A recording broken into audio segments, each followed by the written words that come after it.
Kizamde! Hamon the beat!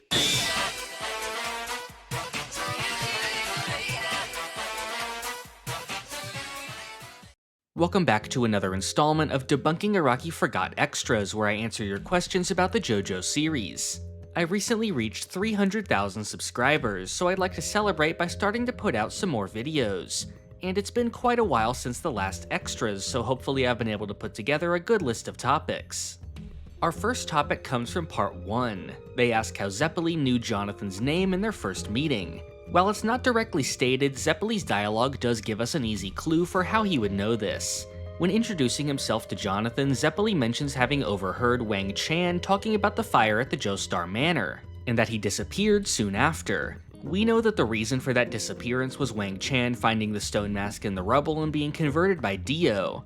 Zeppeli investigated the incident and concluded that the mask was involved, so he sought out Jonathan. Jonathan was the son of a well-known noble family, so finding out his name wouldn't actually be hard for him. In fact, we see from the end of part 1 that Jonathan's marriage to Erina was reported in the newspaper. So the mansion fire and the fact that Jonathan is now the sole survivor of the Joestar family likely would have also been written about. For the next question, this person says that the Pillarmen seem to have been around at the same time as the Aztecs, but that shouldn't be possible since the Pillarmen went into hibernation sometime during the Roman Empire, centuries before the Aztecs.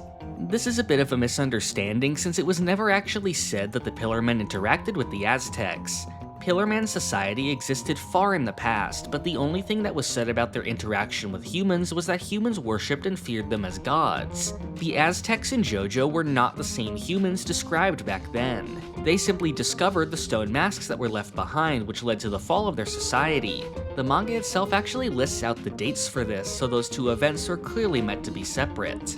The next comment has to do with the fight between Wamu and Caesar. They ask why Wamu didn't just turn into stone like Santana when exposed to light from Caesar's bubble lenses. Well, I just don't see how that would make sense for him to do in this fight. Santana turned to stone as a last resort to save himself, but this leaves him unable to attack, which let him get sealed away forever. Wamu is smarter than that and clearly wasn't willing to give up. His goal was to defeat Caesar, which he did by instead waiting for the right time, letting him activate wind mode and blow the lenses away. The next question deals with part 3 and the fight with the stand Yellow Temperance. They start by asking how the stand was able to use Hierophant Green and why it didn't just instead use Star Platinum to fight Jotaro. I actually covered this years ago in my original part 3 debunking video.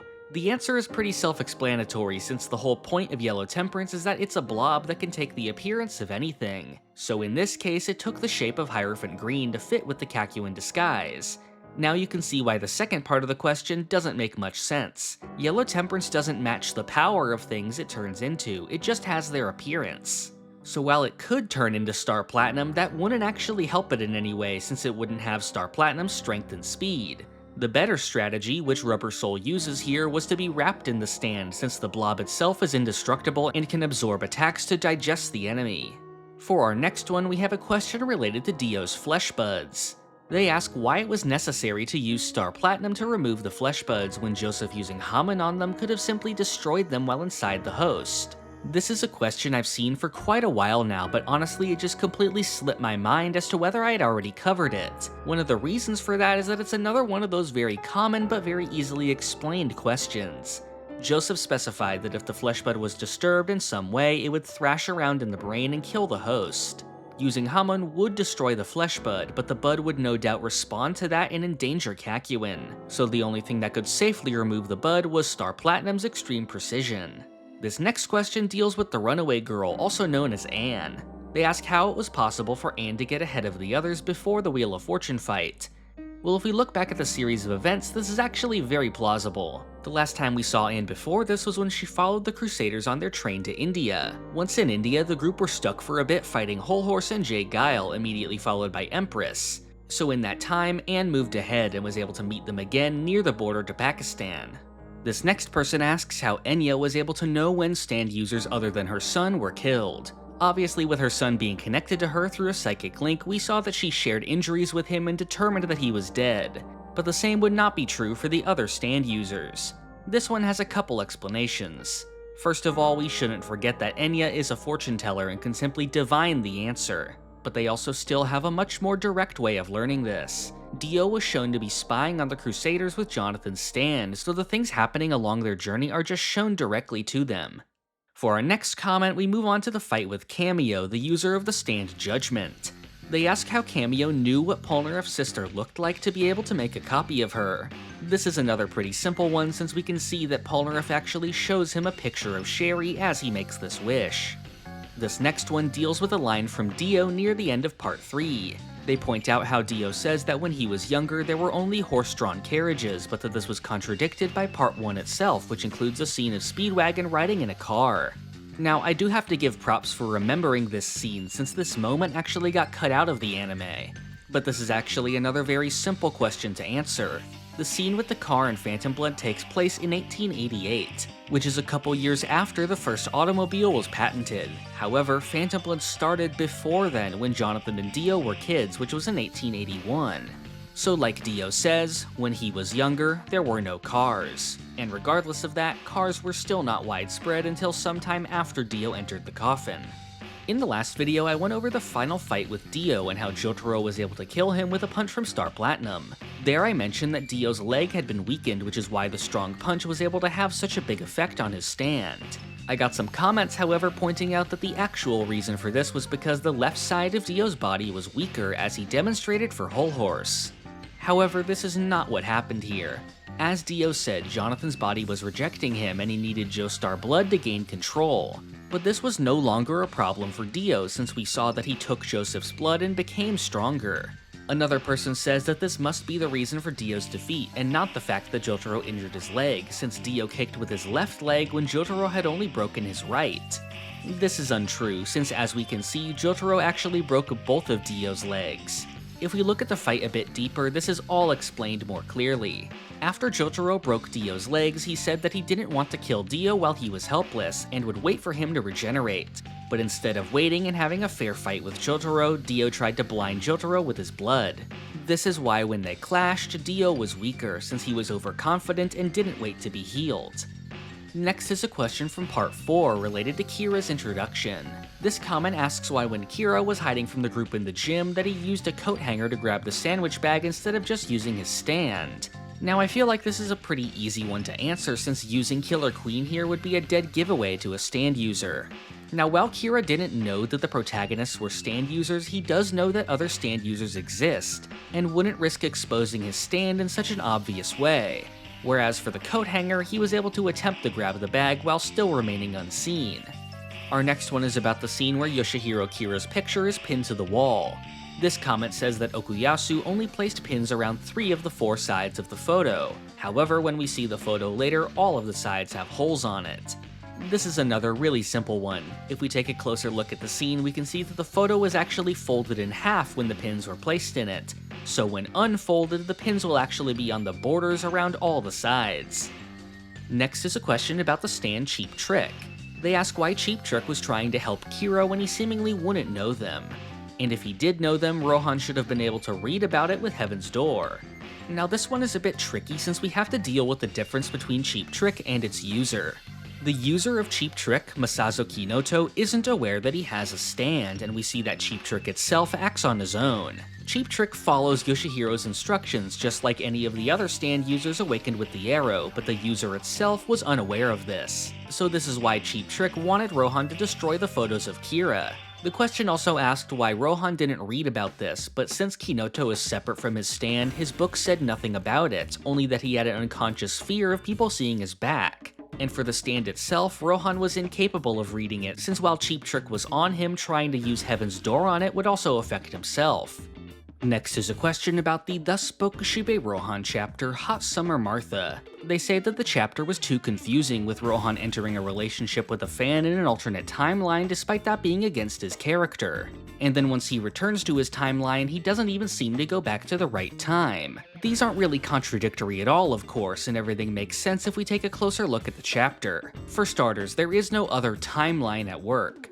What happened in the story was that Rohan found a mirror in an ancient tree, and after being reflected in it, he was replaced with a being known as the Yabubako Hoshi. This is a yokai that acts like a doppelganger and takes over your life. For Rohan, this happened in an instant, but in reality, 3 months had passed. In that time, the other Rohan started a relationship with Rohan's fangirl Eve, and Rohan notices that his newest manga chapter is censored. However, to say that this was against Rohan's character is entirely missing the point. Since he wasn't the one that made these decisions, it was the yokai, which was said to act like a darker version of yourself. Later, Rohan was told that if you turn the mirror around without being reflected in it, then the actions of the Yabubako Hoshi will be overwritten.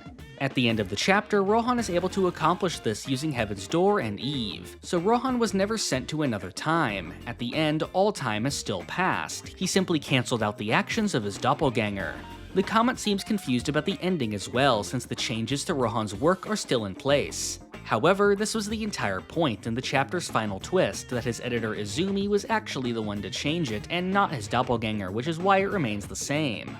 For another Rohan question, one I've seen a few times asks how Rohan was able to use Heaven's Door on himself in Hot Summer Martha when he previously stated that he isn't able to use it on himself. However, this is incorrect, since Rohan has never actually said that he's immune to his own stand. First, let's look back to the times this has been covered in the manga. The main scene that I believe people are referring to here comes from when Rohan visited Reimi's grave. Here he learned about their past together, which Rohan had suppressed the memories of. At the end, Rohan says that he can't read about memories blocked from his mind or his own fate.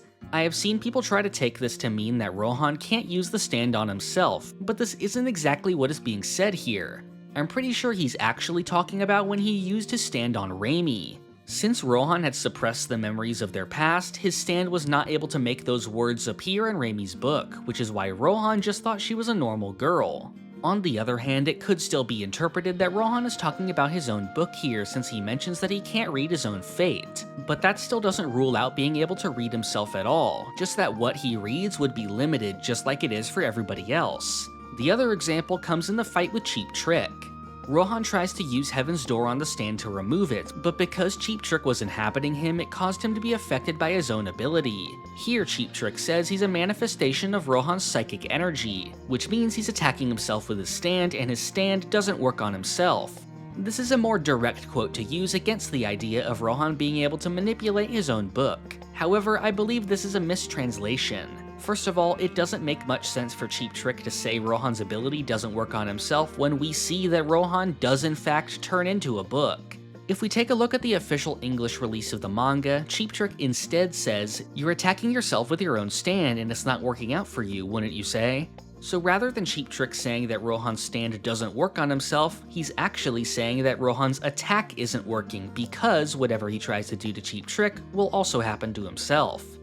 Now we move on to part 5. This person mentions how in the fight with Black Sabbath, Koichi said that Pulpo probably didn't even know that a fight took place since Black Sabbath is an automatic stand. However, back in part 4, in the fight with Sheer Heart Attack, Kira still felt the effects of Echo's Act 3 despite the stand being automatic. Once again, a very simple answer, since in the scene where Koichi mentions this, he actually does say that Pulpo could have felt himself get heavier from the gravity. For Pulpo though, that wouldn't seem like much of a difference and he would have no idea a fight took place. This next one deals with a fight with Babyface. They ask how it was possible that dealing damage to Babyface killed Malone when the stand was actually just the creation of Malone's real stand, which was the laptop. This comment seems to be confused since this is not what happened at all. As we can see throughout the fight, Malone shares no damage with the stand, and when it was destroyed, he was perfectly fine. He even said that since he had Bucciarati's blood, he was just going to make another Babyface and continue attacking. The thing that actually defeated Malone was Giorno turning Babyface's corpse into a snake, which returned to its user and killed him.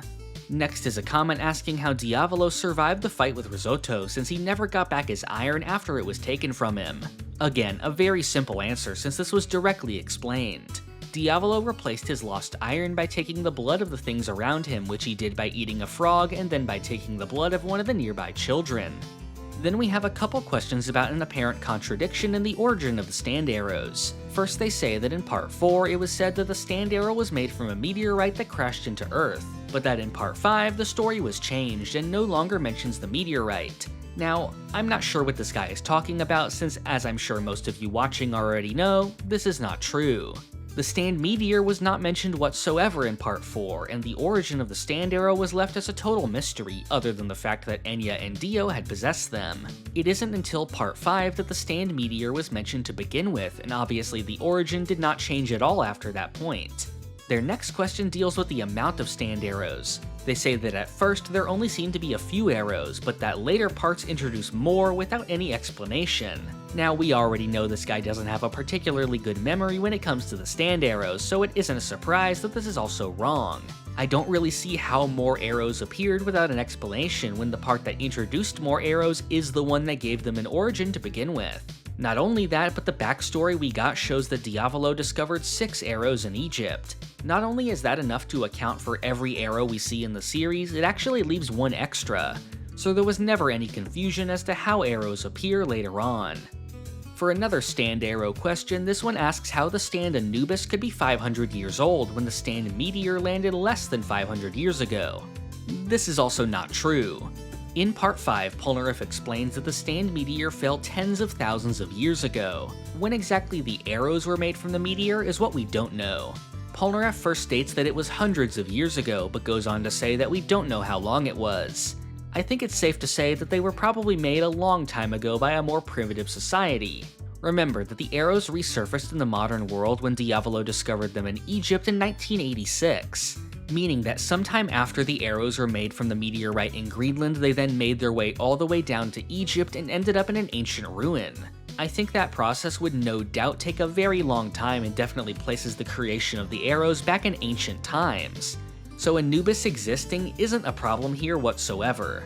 Regardless, this may not be an issue at all since we don't know if Anubis's creation had anything to do with the arrow to begin with. As we know, people are capable of being naturally born stand users or awakening them in other ways without ever having come into contact with the arrow. This is because the potential for stands does not originate from the arrow like some think. The potential already exists within humanity and the arrow is just one method to force it out. Now we move on to Part 6 with a question about the fight against Manhattan Transfer. Here they point out how Pucci's plan was to allow Jotaro to witness Manhattan Transfer's ability in the dream, so that when Jolene was attacked later he would be distracted in order to steal his discs. They ask how this is possible since we saw the stand in Jolene's dream, not Jotaro's. This whole series of events is pretty convoluted, but the implication seems to be that to a certain extent Jolene and Jotaro occupy the same dream. After all, what's being shown to them is not a literal dream, but an actual illusion created by Whitesnake. In the early stages of the fight, we see events that Jolene couldn't possibly be seeing if this were her dream alone, like Star Platinum stopping time to remove the bullet as well as Jotaro's own inner monologue. So at this point, Jolene and Jotaro are both seeing the same thing, and this is when they learn about the stand's ability. The point where it becomes only Jolene's dream is when she goes off on her own to find Emporio and goes through the non-existent secret passage, since the Jotaro that appears there is an illusion, and the real Jotaro later has no knowledge of Emporio. Once Jotaro finally wakes up, he even mentions that they were seeing the same dream. This person asks in Part 6, how did FF contact Weather Report? And how did the rain not hurt FF if she still had the boiling water disc?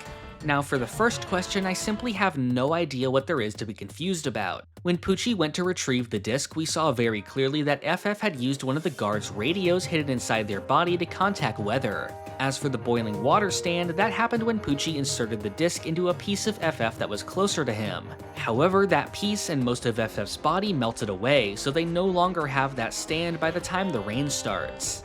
For the next one, we skip ahead to the moment when FF dies. This person asks why when FF dies, we see the inmate's soul leave their body, when this shouldn't happen since the inmate FF is inhabiting already died before.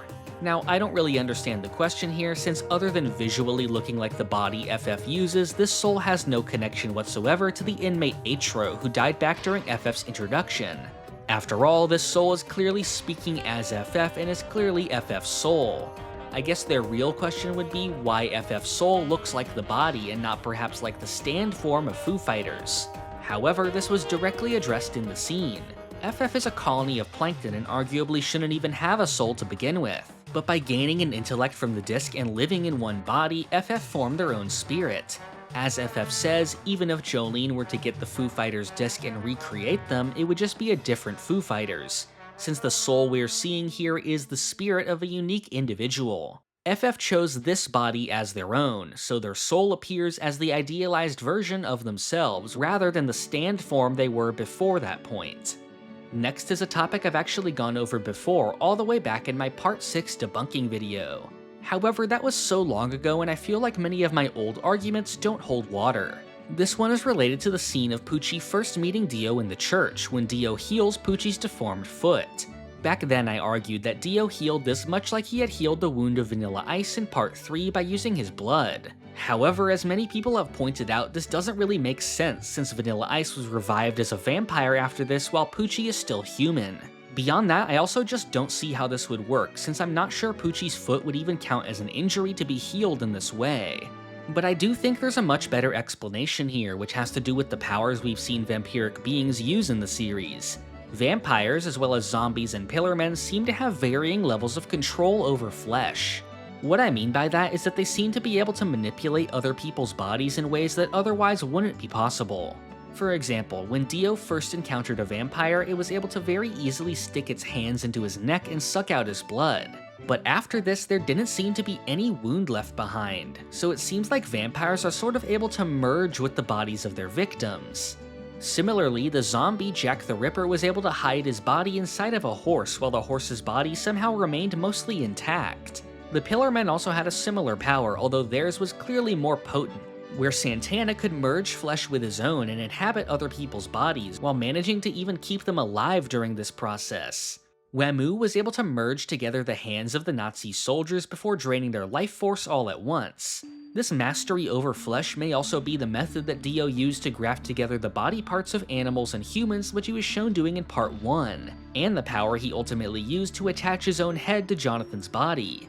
So I believe this scene of Dio manipulating Pucci's foot is a very similar case, where he was able to merge his hands with Pucci's foot and rearrange it into its normal shape. For our next one, this person points out an inconsistency with how fate is portrayed in the series. They say that back in the Bites the Dust arc, it was shown that events are able to play out differently across time loops, but later were shown in the Heaven universe, minor events and actions like the guard tripping are still shown to be predetermined. On the contrary, I'd say that both of these scenes actually show the opposite. In the Bites the Dust arc, we see clearly that certain events will always happen no matter what. There's the fated deaths of Rohan and the others of course, but also things like the teapot breaking, which happen regardless of changes made by Hayato. We're directly shown that while Hayato can make smaller changes to fate, that doesn't actually change what ultimately happens. It's only when Kira himself messed up and revealed his identity that a major change occurred. And in the Part 6 example, unlike the comment says, we see that not everything is set in stone. The guard tripping was an event predetermined to happen, but as we can see later, minor deviations can occur. Emporio is fated to run to the ghost room, but the way he gets there can change. When he tries to avoid going there, which is a major deviation from fate, something happens that forces him down the fated path. And it's only when Pucci intervenes that fate changes since he's exempt from the ability, just like what happened with Kira. So really these two scenarios are very similar, showing that minor changes are possible, but major fated events will always happen regardless unless the one in control of fate intervenes. Now we move on to part 7, with this comment asking why Diego and Wekapipo don't use their guns more often, since it seems like they only use these in the moment where the two of them shot Johnny, but nowhere else. I feel like this is a bit of a misunderstanding since Diego and Wekapipo are not really gun users at all. In their appearances before this, both Diego and Wekapipo aren't even shown to carry a gun, with Diego preferring to attack from a distance or directly with his stand, and Wekapipo exclusively using his wrecking ball technique even when he fought Magent, who was using a gun. The important thing to note here is that the gun used by them in the shooting Johnny scene wasn't theirs. From Wekapipo's perspective, he found the loaded gun planted on the ground and only picked it up when he was attacked and tricked into shooting Johnny. And from Diego's perspective, he encountered an alternate Wekapipo wielding a gun and then stole that gun to shoot him with. This whole scene wasn't them using guns they already had, so the answer to why they aren't using guns outside of it is simply because that isn't their preferred way of fighting. The only other time we see Diego with a gun also comes from his alternate universe counterpart, who uses it in the final battle. On that topic, another person asks how it's possible that the alternate Diego was able to fire a gun within stop time, and that they're confused about the panels preceding this where Diego is shown punching the bullet. Diego's firing of the gun here actually makes a lot of sense. The way a bullet works is that when you pull the trigger, the firing pin hits the bullet's primer, which is that circle in the bottom of the case. The primer is a small explosive which ignites the gunpowder inside, which propels the bullet forward. What Diego did here was hit the primer during stop time. Then he loaded the bullet back into the gun so that when time resumed, it would immediately fire the bullet. So you see, the bullet didn't actually fire within stop time, only right as time resumed. For the last question, we move on to JoJolian. This person asks why in the Blue Hawaii arc, Jobin didn't just kill Yasuho instead of incapacitating her, when that would make his goal easier. Now, first of all, I think it would be completely out of character for Jobin to just flat out murder Yasuho, who is a family friend. Jobin's goal here was to eliminate Josuke to stop him from getting the fruit. He chose to distance himself from that though to avoid suspicion, so he had the rock human Dolomite do it for him. He attacks Yasuho here to prevent her from getting information on Dolomite's identity. Here he even directly says that if he were to kill Yasuho, it would bring unwanted attention from Norisuke, and so he leaves her alone and decides to track Josuke's movements to lead him to the fruit. And that's every Araki Forgot topic for now. Once again, I was able to put together a nice little list here, and I think there were some very interesting ones that I got to talk about. As always, if you want to submit a question, comment it down below, or leave it as a reply to the pinned comment. Since the last time I uploaded one of these, I finally passed 300,000 subscribers. To celebrate that milestone, I released a video going over some of the other series I'm interested in, both to just share the love and recommend them, and also to consider making videos covering other topics. If you're at all interested in that, make sure to check it out, and stay tuned since I have a ton of videos planned for 2025. To stay updated on future videos, make sure to subscribe and click the bell. You can also join the Hamon Beat Discord to get notified on new uploads and any important JoJo news. Finally, I'd appreciate if you help support the channel either by joining on Patreon or by becoming a YouTube member. Supporters get their names shown at the end of every video and can submit viewer questions. This video's question comes from Arios. They ask, do I think that JoJo memes have improved or hindered the series' reputation overall? It's a complicated question since I'm sure pretty much everyone is familiar with how cringeworthy certain memes can get, and I'm certain that did negatively affect the view of the series in some people's eyes. But I'd say that more than the memes themselves, it's the behavior of JoJo fans that is the root cause here, with the memes just acting as an extension of that. In recent years, I do think it's diminished, but that perceived annoying element of the fandom is always going to be there in some form, like it is for many series. If you want to submit a question, you can join the Patreon or YouTube membership at any tier. On Patreon, you can leave it in the community chat or DM it to me directly. And on YouTube, you can leave it as a comment under the members-only community post. I try to answer one question per video, so feel free to leave as many as you want. Thank you for watching. This is the part of the video where I thank my $5 and up patrons. Thank you to Doorbell, Crayon, Rigovids, Zucato, Pumpkin Doge, Marrow, Sponge Cake, Cakext, Feliciano Rabaja, Rayana Meme, Christian McDonough, Emmanuel Etienne, Pulse Dog, Zach Greenfield, FIFO, Rob Goliath, Jacob Smith, Big T, Gold, Red Hot Mayonnaise, Zenkai, Royal Slush, Keenan, Perry, John Braun, Cho Henshin, Saint Bobo, Max Verstappen, Kira Not Yoshikage, John Garcia, Allegor, and Crank and Plank.